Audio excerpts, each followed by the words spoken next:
ச்சே, கடவுள் என்னை இப்படிதான் பார்க்குறான்னு எனக்கு முன்னாடியே யாராவது சொல்லியிருந்திருக்கலாம். நியாயாதிபதிகள் 6:12 வந்து கிடியோன் ஸ்டோரி நமக்கு தெரியும். அவர் எப்படி பயந்து கோதுமையை வந்து ஆலையில் உட்காந்து அவர் போர் அடிச்சிட்டு இருக்காரு. அவர் பயந்து போய் இருக்கிறாரு.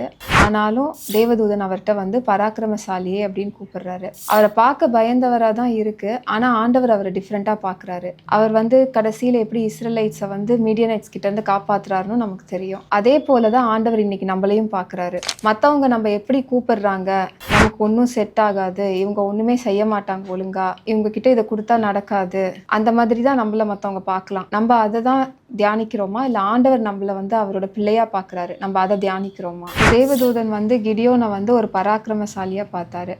அதே போல் நம்மளை எப்படி பார்க்குறோம்? நம்ம வந்து நமக்கு ஆண்டவரை பற்றி ஒன்றும் தெரியாது, நம்ம ஒன்றும் செய்ய மாட்டோம், இல்லை நமக்கு இது வராது அப்படின்னு நம்மளை நெகட்டிவாக தான் பார்க்குறோமா? இல்லை ஆண்டவர் வந்து நம்மளை ஒரு ராயல் ப்ரீஸ்டுடாக பார்க்குறாரு, நம்ம சோசன் பீப்புளாக இருக்கோம், அவரோட கண்ணின் மணியாக இருக்கிறோம், நம்ம வந்து ஆண்டவர் நம்மளை அநேகமாக நேசிச்சிருக்காரு, அவரோட பிள்ளையை நம்ம இது எல்லாவற்றிற்கும் மீறி. ஸோ நம்ம இப்படி தான் நம்மளை பார்க்குறோமா, நம்மளை நெகட்டிவாக பார்க்குறோமா?